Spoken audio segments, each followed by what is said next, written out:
remember lying there and I was like, things just started happening at such a rapid pace. Everything, like my heart was racing. My mind it was almost an out-of-body experience in that I felt like I was there, but I felt like I was also not there, in that I was just one with my vision.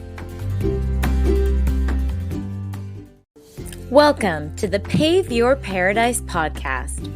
I'm Mandy Ross, international media personality, speaker, writer, life cheerleader, and coach. Each episode, I'll share a guest or an idea to help you blast through your limiting beliefs, nourish your soul, and connect with yourself to take your relationships, health, business, and life to a next level. We don't play small. We're meant for great things. We take our struggles and turn them into slam dunk successes. This is the place for you to create your best you so you can pave your personal path to paradise. Are you with me? Let's do this. Hey guys, welcome back to the show. It is Pave Your Paradise time with me, Mandy, and I'm so grateful to have you tuning in today to share this space and this time with me. Today's episode was inspired by a recent conversation I had with a couple of friends. It's surrounding something that I've actually never publicly spoken about. I've hinted here and there. This is definitely a new topic for me to be revealing with you guys. And I'm pretty open about most things in my life, as I always want to be transparent with you and honest with you, to sharing as much as I can to help you on your journey through my experiences. It just feels aligned and like a right time for me to open up about this. So right now you're probably thinking, oh my God, like what the heck is she going to say? And don't worry, it's nothing well, actually, maybe for some of you might think it's a little crazy. So a lot of people know this about me, but for those of you out there listening who don't, I don't smoke cigarettes. I don't drink at all, like not even a smidgen. It's something that I choose not to do. And I don't do any drugs. For some people that might seem kind of harsh, but it's just the way that I prefer to live. It doesn't align with the lifestyle that I lead at this point. I have lots of friends that partake in some of those things, and I have no judgments. What I do with my life, and I really want to stress this with you guys too, I always want you to know that if I talk about something on an episode, it doesn't mean that that's my view, that everyone needs to do that or that you need to do that. That's not my stance at all. I do what feels right for me, and I do what aligns with what I'm feeling inside. So I don't ever want you to feel like by virtue of me talking about something I'm excited about or that I love or that I do or take action on, that means that I have some sort of expectation or some judgment if you do or don't do the same things. I don't at all. I'm actually a very understanding person, and my closest friends know this, that I'm very open and accepting of all types of walks of life. I mean, if you looked at my friends, like my closest friends, they're so different from one and another. It's like if you actually put all of my close friends from around the world in a room, it would be some wild ass crazy unicorn party, because they are all so different and they shine so much in their own lights, and I love that. The reason why I bring up the substances is because a lot of people use those things recreationally, and that's totally cool. You know, that's their thing. And again, like I still love to go out. I still love to party. I still love to dance. Like dancing is such an outlet for me. I love socializing. I need the balance though of like socializing, and then I also need to like be alone and be a hermit too. So those are two extremes of my personality. Getting back to the substances, what I really want to chat with you guys about today is something that I've had many conversations about. I've just never been open publicly about it, which is psychedelics. Psychedelics I am referring to is anything that allows for some sort of deeper journey within. And that's just how I'm going to phrase it. Many people have different opinions about what psychedelics are, what they do, what the detriments or benefits are. And all those things are great. I don't look at it as a bad or good. It's whether it aligns with you. I would love to share with you guys today about my experiences with psychedelics and just some takeaways. And the one thing I'm going to say before I get into it is that I am not a doctor. I am not a physician. I am not saying that you should, or am not encouraging you to take part in psychedelics, that is completely your choice and your choice only. I am simply going to be telling you about my experiences of some of the stuff that I've gone through with psychedelics and just my journey within and my takeaways from those experiences. So just putting that out there. I don't want any of you to be misled and think that I'm trying to promote it in any way. It's literally me just sharing because I've had so many people ask me who I've had conversations about it with and who, as soon as I say I've done this or done that, they want to know more and they're so curious. And another reason that inspired me to create this podcast today, I think there's a lot of misleading information out there. When I mention even the term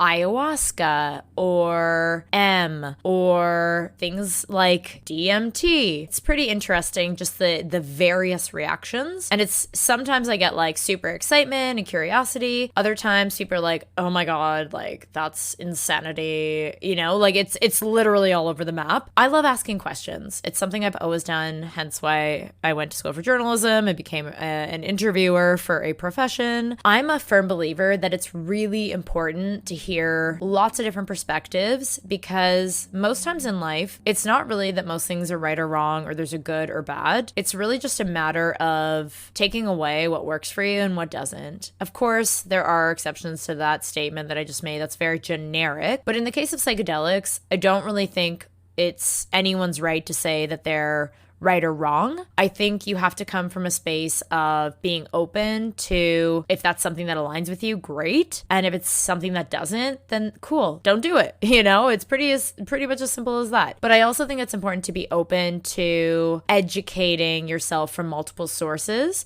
and not just taking one person's experience and or reading about it in one article for your be all and end all of what it's about. So that to me is power in all the knowledge you can acquire. And I hope that, bear with me guys, I know this is a long intro into it, but it's just really important for me to stress that because there are topics I'm going to be talking about on upcoming podcasts such as this one, and I might even dive deeper in another one on psychedelics. I think it's just really, really important to be open-minded. So without further ado, I'm not going to go on into it anymore. I want to tell you guys about my experiences with psychedelics. I'm going to focus my attention on one psychedelic today, which is ayahuasca, because that's probably what I get asked the most about. I may do upcoming episodes if you guys want on different psychedelics and the effects and my experiences, but for now I think just pertaining it to one is probably easiest. It's a pretty common one that's known nowadays, or at least most people have heard of it. So if you haven't, that's all good. I still have lots of friends that are like, what the hell is that thing? So don't feel bad or anything if you haven't. For those of you who have and or now are curious, I would love to share my journey with plant medicine with you. I'm happy to answer questions outside of the podcast as well. Now, again, I just want to make sure that before I dive into this, if you have little ones around, this might be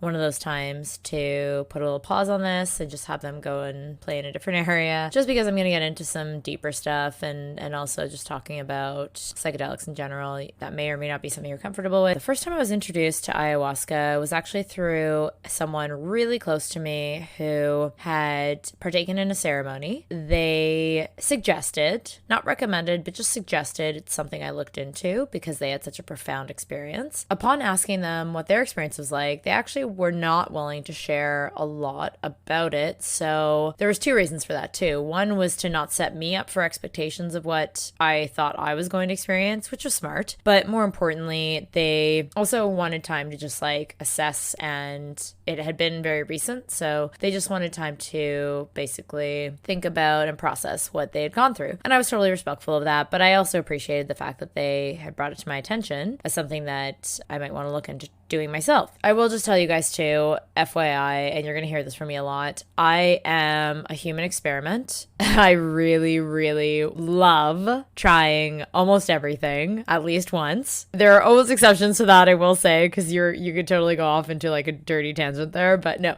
I'm willing to almost try anything once. with certain exceptions. But when it comes to anything that has like an enlightening or spiritual or diving deep aspect to it, unless it's gonna literally kill me, which some stuff in life there's always that risk, but pretty much if it's 99% that I'm not gonna die, I absolutely want to dive in, because there's a lot of times in this episode where I'm gonna say things and I'm going to contradict myself, because there's always exceptions to these things. Like, I'm not gonna sit here and say that ayahuasca is the be all and end all. For some people it is, and great, do your thing. I super support that. For me, I'm not going to preach about it and say that it is even necessary in the evolution of your soul. I think that if you choose to do it and you have a calling to do it, first of all, I think it's important to acquire the knowledge of what it is and study everything you can about it before you partake, but also be open to it just being what it is and not having some sort of expectation around it solving all of your problems or it being the only thing that's going to help you. I think that when you place too much emphasis on one thing, that's oftentimes when you're the most disappointed. And so I just want to make myself very clear in that this is just one thing that I tried, and I've done many ceremonies at this point. It's something that I would just suggest after hearing my experience. You might have a completely different experience, but regardless, it might be something that you want to look into. My experience with it after finding out about it and just a little bit about like what's involved, I was very curious because I had done some research at this point, and I had found out that it actually, in some cases, had helped people reverse their addictions. It had helped people overcome like major trauma. It had done a lot of beneficial things for people. And I was really trying to not be biased based on the little bit of information I'd received from my loved one, but also not trying to bias myself with all the stuff that I read online about it, because if you Google ayahuasca, good luck. Like, let me just say, good luck with that, because you'll come across so many different articles. So I hope that I can provide some insight on today's podcast to alleviate some of the questions you might have, but also to maybe clarify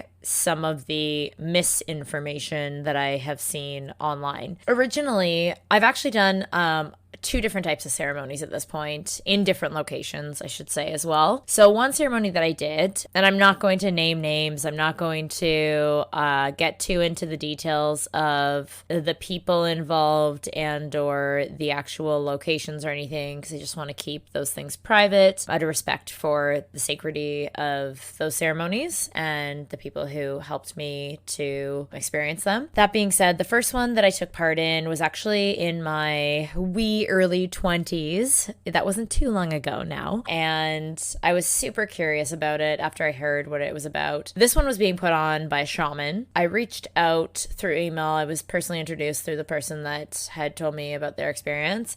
And I reached out and I was sent the information about what the ceremony itself entailed, what the kind of itinerary was. And there's another really important factor and component to ayahuasca ceremonies, which is the dieta. And if you haven't guessed already, it's more than a diet. It's more so like a lifestyle that you take on prior to doing the ceremony in order to cleanse yourself and be best prepared to the undertaking that Mother Aya, as it's also known as, puts you through. That can be a good or bad thing.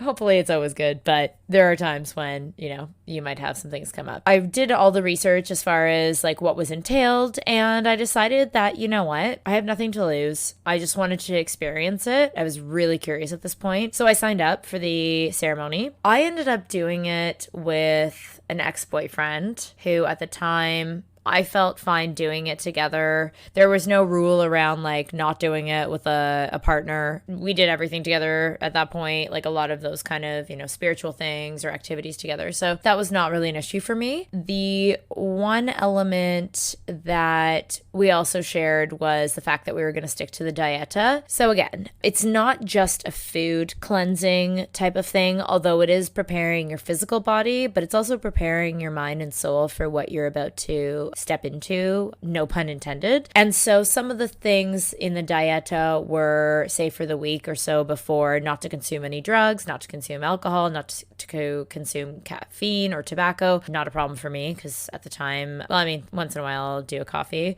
Not really a super big coffee fan, but the drugs, the alcohol, tobacco wasn't an issue for me. Not consuming chocolate because it's a stimulant and they don't want you, the people who are putting the ceremony on, always stress about not wanting your body to have any stimulants in it close to the ceremony. And then avoiding things like canned foods, red meats, pork, spicy foods, excessive sugar is another one, and salt. And then ceasing all of your prescriptions, all of your antibiotics, all of your injections, all of your pills, and vitamins and herbs also are on that list. So you have to be really, really careful about what you're eating and consuming a few days up to the ceremony.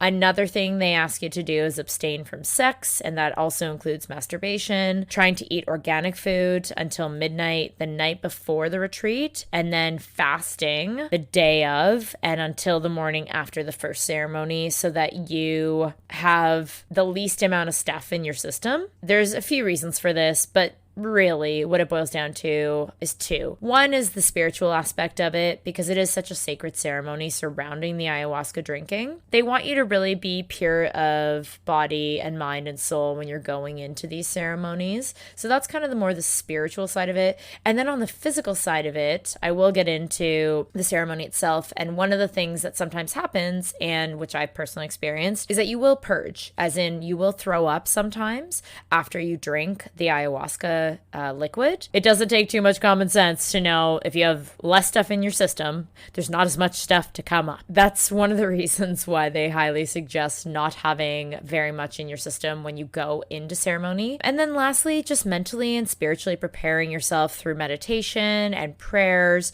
doing yoga, and any other practice that really gets you set up for a really peaceful and positive experience when you're going in. So those would be some of the rules around the dieta.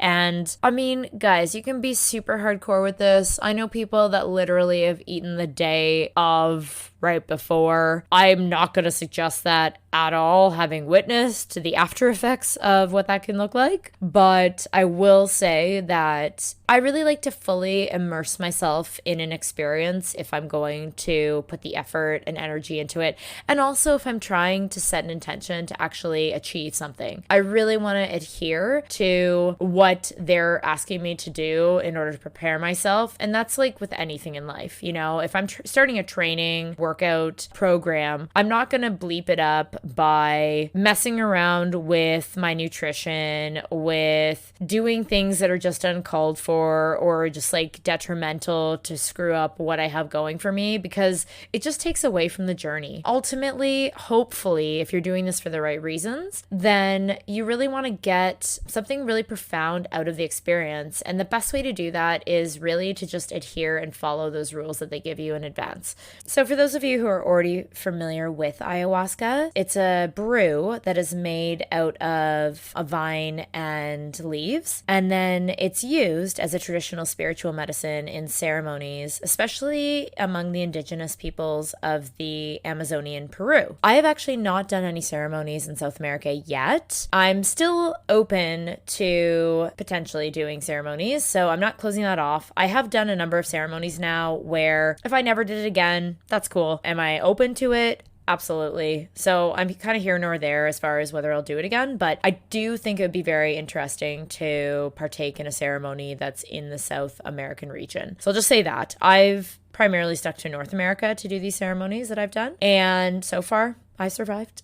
And I definitely will say there's more benefits for me and my experiences than there have been detriments. But I just want to walk you through as a guide of two very different kind of experiences I had. Going back to my first experience in my early 20s, it was, first of all, put on by a shaman. It took place on a farm, and it was in this old farmhouse, but it like not creepy farmhouse, just so you guys are aware. It's not like there wasn't like, I didn't feel like it was haunted or anything creepy like that, or there's entities, like, you know, that spiritual feeling. Felt like a good space, which is nice, but it was in like one of those basements that's not really a basement. It's like you walk down a few steps and there's like still windows. So it was definitely interesting though to be in a huge room, and there were a bunch of other people that had joined for the ceremony, and the shaman was sitting at the front of the room. It was already nighttime. I had just dressed really warmly because I wanted to be just feeling like really comfortable when I was going to be doing the ceremony. And I knew it was going to be overnight. So again, I just want to dress like really comfortably. That time in that ceremony that I did, there was no dress code. There was no like protocol as far as the fashion was concerned, aside from just wearing comfortable, casual, non-sensual clothing, just keeping it very like comfy and neutral. So I showed up with my ex, really nice group of people. Shaman seemed super cool. And again, this is the same shaman that my loved one had used. So I already felt, you know, comfortable knowing my loved one had gone through a ceremony and everything was worked out really nicely. I don't know if really nicely would actually be the best term for these ceremonies. They were happy with the progress that they were able to achieve during the ceremony. That's a much better way to put it. The shaman started the ceremony by sitting at the front of the room. The lights were dimmed, so it was just basically candlelight at that point, and it had gotten dark out, and everyone was sitting in like a ceremonial circle. This is a couple of years ago now, so I'm just trying to think like exact details.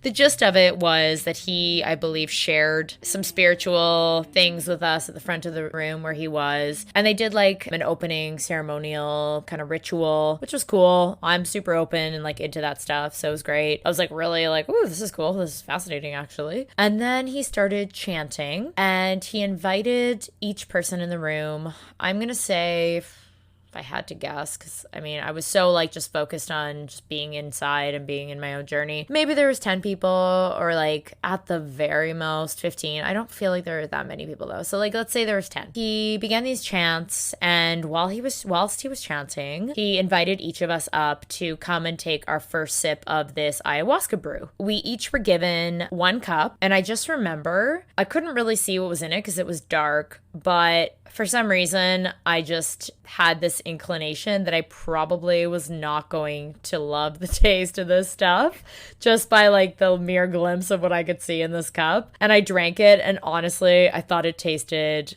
disgusting. Like, it was putrid. Like, just, I don't know how else I could describe it other than like it was just major yuck. If it was any other scenario, I probably would have wanted to spit it out. But knowing that it's healing plant medicine and knowing the intention of why I was there, which I had set beforehand, by the way, that's a huge component. Before you go into ceremony, you don't want to have expectations, but rather you want to have intentions that you go in with in order to get the most out of the experience. So what could that look like for you? Well, maybe that could be the intention of figuring out why you can't get over blank challenge, or maybe figuring out like an unanswered question you have in your life. Could be bridging the gap for you in some area, or it could be asking Mother Aya for help in this area.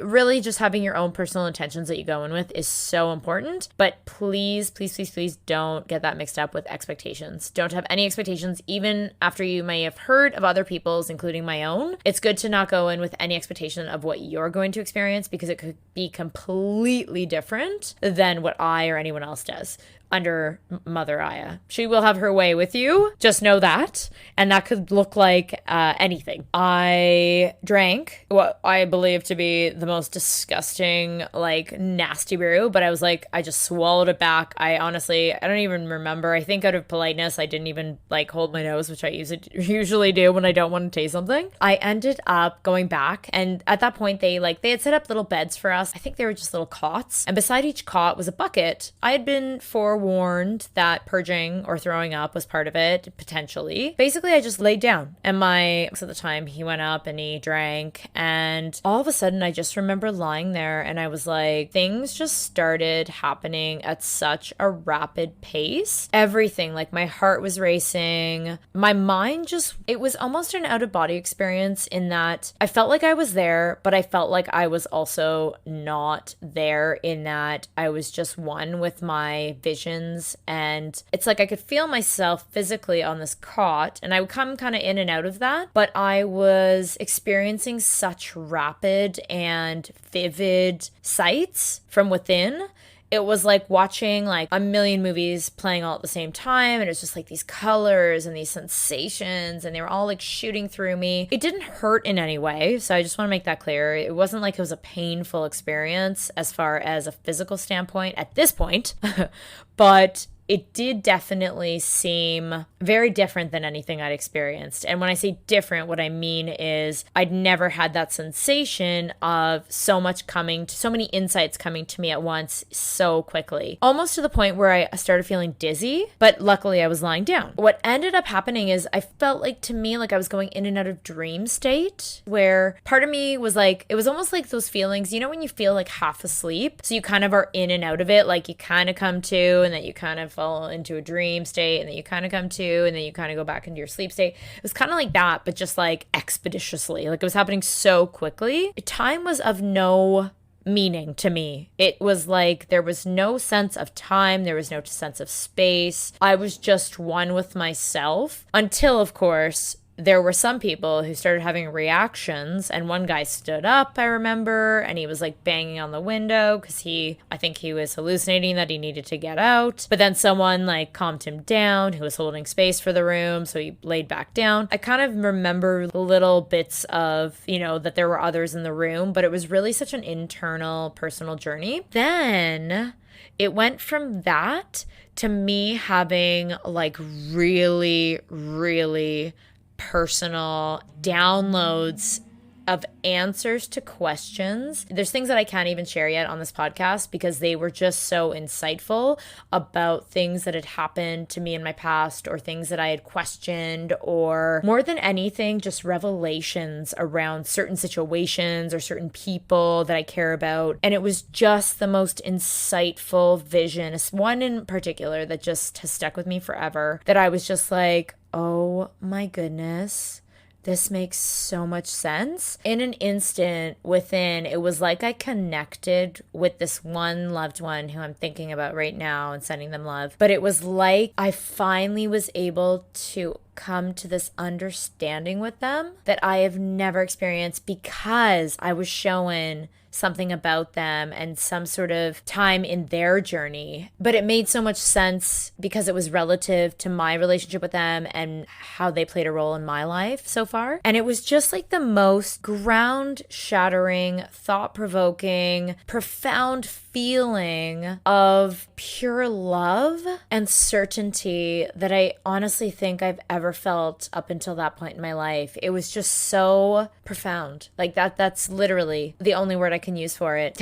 It makes me like, it takes me back there, and I'm just like, whoa, like it's one of those moments that just like changes you forever. Getting back to the actual experience and the sensation and the physicality of everything, it then went from that to me getting violently ill and purging for what felt like hours. I think in retrospect and in hindsight, I honestly purged like a couple of times, and I barely had anything in my system. I think that because I was under still the influence of Mother Aya, it just felt more profound to me. I remember at one point there was a bathroom across the hall of this room, and I had enough strength and I was cohesive enough that I actually, rather than purging in the bucket, which is what most people do, I decided upon myself that I would actually stand up, get up, and walk to the bathroom. And I just remember being in just a really wonky headspace, but I got myself to the bathroom and I did what I needed to do. And then I made my way back to my bed, my cot in the room. And then I basically just slept. Like it just felt like I was sleeping for hours and hours. Of course, this was all overnight. And then finally, I woke up still feeling like kind of, wonky. Just like I was coherent and I understood where I was. It wasn't like I had some crazy trip where I was like, oh my God, where am I? And what am I doing here? And it wasn't like that at all. Like I totally understood where I was, what I was doing, who I was with. All of those things were very present and very real to me. It was just kind of that feeling of like when you wake up, but you haven't had enough sleep. So you just kind of feel still half asleep, just kind of like not fully all together there. And I remember looking over at my ex, and he looked pretty rough, I will say. He had a similar nighttime experience of drinking and then purging. One of the biggest things that I take away from the group ceremonies is the sharing aspect. We were invited to share. I shared a little bit, he shared a little bit, and then we were basically invited to stay if we'd like for time to process. We didn't end up staying too long after the morning of. We kind of just wanted to get home. And I remember saying to myself, actually, after the ceremony, as profound as it was, I literally was like, I am never freaking doing that again. I feel so rough. Thank goodness I didn't have to drive the car because it was quite a journey to get to where we needed to go. But like, yeah, I was so happy I didn't have to drive because I kind of felt out of it. But more than that, I'd spent the night purging and just like Aya was just working whatever she needed to work on within me. Sorry guys, I have the hiccups just in case you keep hearing little like hiccups. I mean, I took away from it that I was so happy that I took part in a ceremony. But to be very clear with you, from that moment, I never thought I would do one again. Now, the way the universe and life tends to work is you always have to be ready to expect the unexpected. A couple of years later, I had another calling and another opportunity to take part in a ceremony. The type of ceremony that I just described was one where it's known more so as the Peruvian, like traditional style. I was invited to take part in a different style, which is more Brazilian. It piqued my curiosity again, because it had been a couple of years since my last experience. At this point, I was actually dating someone else who I really felt aligned with in doing this kind of ceremony. And I think that's really important. If you do decide to do it with someone that is close to you, just make sure it's someone that you really have a good connection with, because you certainly don't want to be bringing the hangups of an intimate connection, whether that's a partner or like a sibling or a loved one or something, into that space. You want to make sure you're cleansed fully of anything that's not serving you before you go in. I mean, a lot of times you might not know everybody in the group, but whoever's inviting you in, at least make sure it's someone you connect with, that you trust as well, because you're going into a very vulnerable situation. You're putting yourself in a very vulnerable space, and you need to be able to just let go and surrender, because the more you hold on and the more you fight Mother Aya and the process, the more you, first of all, won't get as much out of it, but more importantly, it's just going to be a worse experience for you. I only speak from seeing other people who have not necessarily followed the regime or the dieta, or they're just going in with these massive expectations, or they think, they don't take it seriously, and that is so not the vibe you want to go into these ceremonies with. The Brazilian style that I did was a little bit different, so I'm just going to basically talk about the differences that I noticed. In essence, and in looking back, I actually prefer the Brazilian style that I'm about to describe. One of the biggest differences was that we actually all had to wear white. That was an absolute mandatory requirement, and again, it had to do with the spiritual aspect of white being such a pure color, and also all of us being in uniform and making that effort to all be one as a whole, of experiencing Mother Aya as a group together. So that was one of the differences. Same kind of situation where we showed up at night, late at night. And when I say late, I mean not that late. Like we showed up maybe around 8 p.m. or something. And then one thing that I loved about this group that I was doing regular ceremony with at one point is that once we got together and everybody was there who was going to take part in the ceremony, there were some people that would just hold space for the night and they wouldn't actually partake in the drinking. And they would be there to assist people who were either purging or who needed assistance, even emotionally, if they were going through something. They were just there to help and support the group, which I loved. But the other thing that I really found beneficial from the ceremonies, aside from the actual drinking and that part of it, is that these people that I was doing the ceremonies with were really big on community and connection and sharing. So we would open with this really beautiful ceremony in that they would read these beautiful passages and writings, and we'd all go around and share what our intentions were and give gratitude and just connect with one another before we went through this beautiful process. The other thing that I absolutely adored with this group is that they played live music, and that was not something that was an element in the Peruvian style or the other ceremony that I had done a few years prior. And I found that the live music from the actual instruments, plus the fact that we were invited to sing along with Portuguese and Brazilian music out of books, so we just basically had to sing along if we wanted to. It was like a vehicle that kept me on course and allowed me to actually go deeper through sound vibration. And it might sound crazy because you're thinking, oh my gosh, you're taking or drinking this plant medicine and you have to concentrate on like your spiritual journey. And then on top of that, you have to sing. But honestly, when you're in the moment and you're there, it's such a celebration of just healing and diving deep and basically a rebirth of yourself, a spiritual awakening and a rebirth. So the music to me actually acted as a vehicle that allowed me to access and go deeper. For other people, that might not be the case, but it helped me to go further into the flow. And by virtue of me being more in flow, it allowed me to just get in touch and in tune with areas that I haven't before. So the live music was one of the elements that I absolutely loved. The other difference was that in the first ceremony I had done, I only ever drank 1 cup of ayahuasca. Everybody will do it differently. There's kind of a standard way that people can make the brew. I mean, it's basically brewed leaves, but people have their own strengths. They have different sources of where they get the plants. It's really important to just again, do your due diligence, make sure you're with a solid group of people that you respect and trust and feel comfortable doing this with. Again, I say that too because you want to make sure you're drinking something like A, legit, and B, that's safe for you. And again, I'm not a physician, so I'm not suggesting you go and drink ayahuasca or that it's always going to be safe for you. Do your own homework and make sure that you study who you're going to be drinking this brew with and who is providing it. Make sure you know the source. If someone won't tell you these things, these are all questions I had for the person that was putting on or coordinating the ceremonies. If they're not willing to answer these questions for you, I'm just going to come out and say, maybe look for a different group to do it with, because those are very basic questions that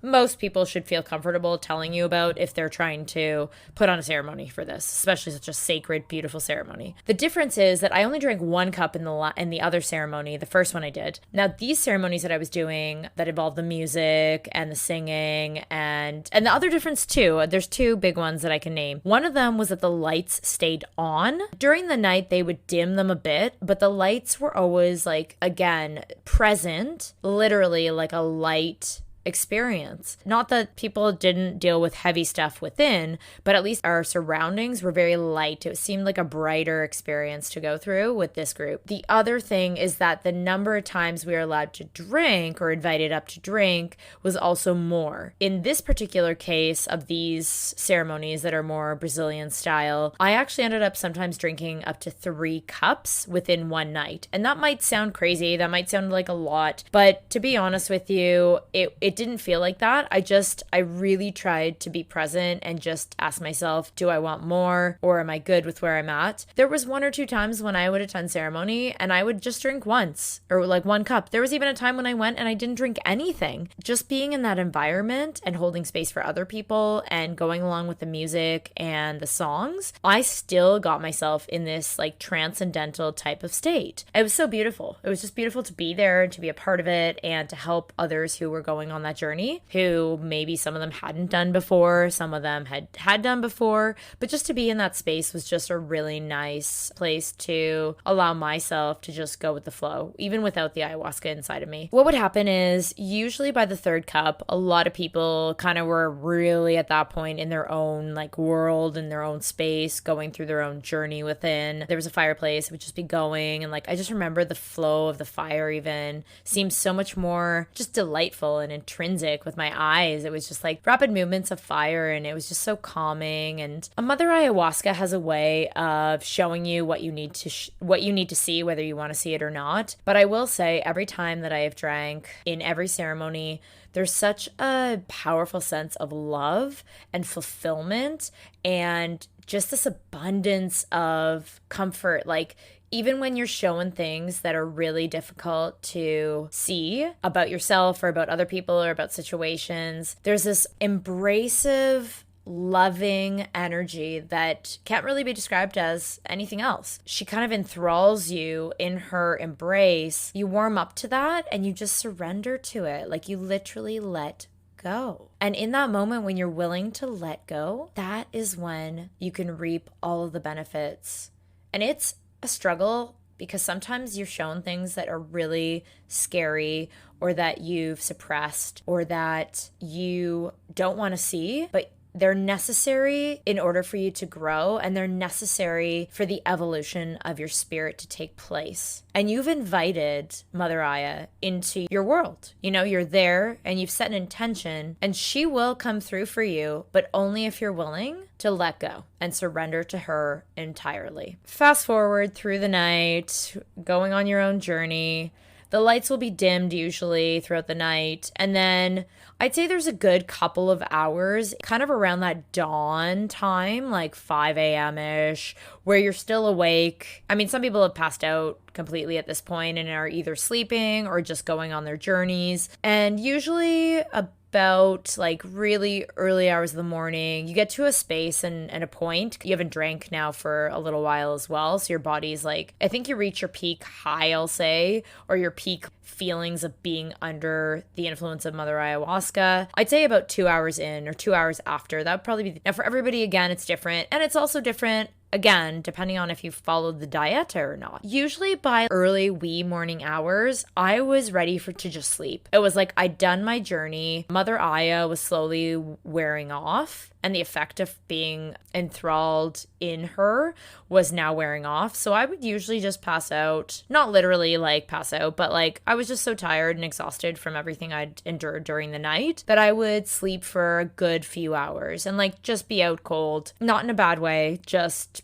in deep sleep. Sometimes I'd have dreams that were really vivid, but most of the time I'd just sleep. And then one of the things I absolutely love the most, again, about this particular group I was doing ceremony with regularly, is that we would gather in the mornings. Once we had all woken up, you know, it would take like an hour or two for everybody to kind of like wake up and just like have some tea and be really gentle to our systems, because we'd all gone through so much within one night together. But it was a really beautiful space because everyone would contribute to communal breakfast, and usually it was really healthy, like whole foods. A lot of times it was vegan, something plant-based, like really simple and delicious and easy on the system, because a lot of us had purged the night before or throughout the night. So, and I mean, some people would still get sick in the mornings. I mean, it happens. It's, you know, you can never expect anything with these. And that's, again, just going back to having no expectations. Most people were over like feeling like ill, or they had gotten whatever they needed to, energetically speaking, or physically just purge themselves of whatever negative things needed to come out. By morning, most of us were like wanting to have a nice breakfast together.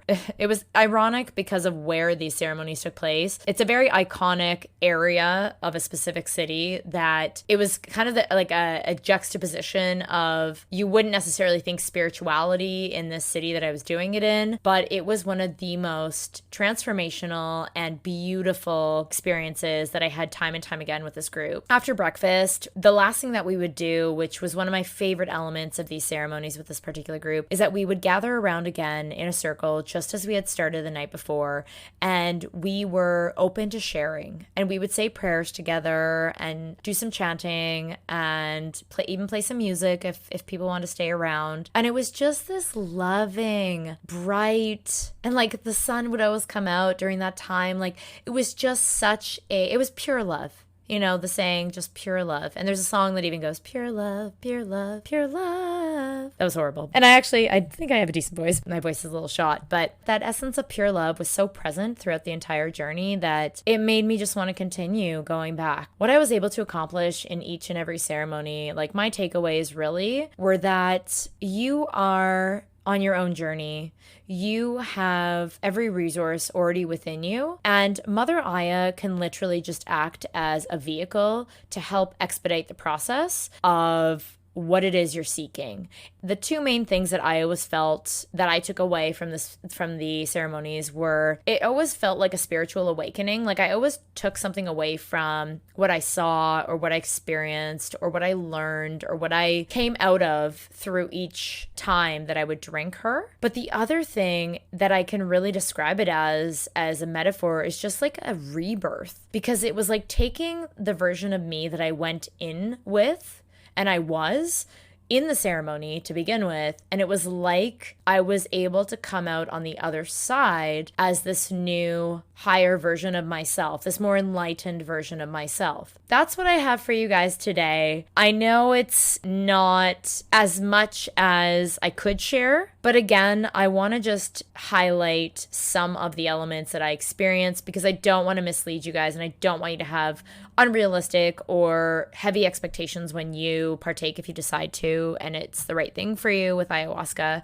And I really just wish you the best. If this is something that you really are interested in and you want to learn more, there is a lot of information out there. Just make sure you're getting it from the right source. Again, if you want to reach out to me personally and either find out anything about my experiences or anything more about just ayahuasca or psychedelics in general, I'm happy to answer questions. I have been able to gain so much from doing them. Do I think I would do them again? As I said in this podcast, it's kind of, if the opportunity presented itself, and it has over the past little while presented itself again, who knows? Maybe I will, maybe I won't. I certainly am curious as to what it would be like if I went into a really crazy, kind of like fun, junglist type of environment and did it, because I think that would have a totally different feeling to it. In fact, I know it would. So that would definitely be something of interest to me. That being said, I just want to wish you guys such an amazing journey, whatever you guys decide to do. Ayahuasca is not for everybody, and I will never stress that you have to do it. There are many ways to channel inner spiritual awakenings, and there's many ways that you're able to tap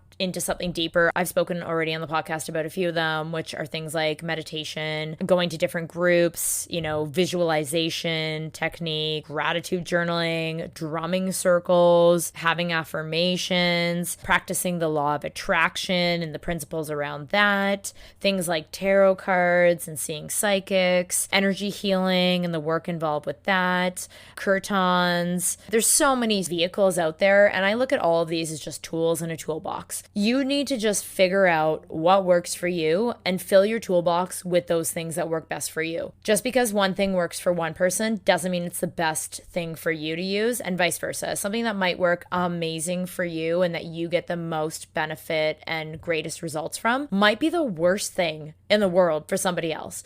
I just want to wish you all a beautiful, unique journey of diving deep within yourself, being able to discover what it is that you need in order to heal and have harmony in your life. And of course, happiness, because ultimately that's what Pave Your Paradise is. It's creating inner joy from within in order to have the most amount of happiness externally as well. I love you guys so much. I'm so grateful that you joined me. I know this episode was a little bit longer in length, but I really wanted to do my best at revealing some of the experiences I've had with the psychedelic, which is ayahuasca, and to hopefully clarify some questions you guys have around it, and also just to provide some insight if it's something you've been curious about doing yourself, wherever you're tuning in from, whether it's in your car or on a walk or while it's doing stretching in your bedroom.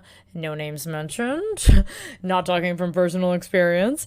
Wherever you are tuning in, thank you for your time and your energy and for us to connect in this way. It means the world to me for you guys to tune in each week and to hear me share, and to also be able to help you with whatever is plaguing you and turning your pain points into power and purpose and progress. So much love and light, and I will talk to you again very soon. Mwah.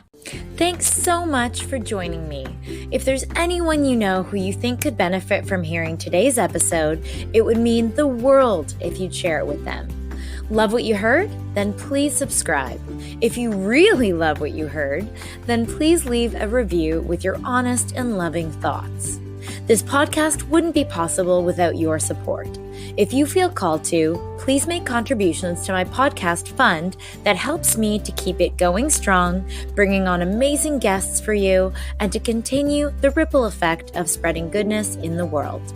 I appreciate you, your time, and your energy, and I love hearing from you, so drop me a line on social media. As always, I'm wishing you a positive day and your own piece of paradise. Until next time, sending you love and light, and keep shining.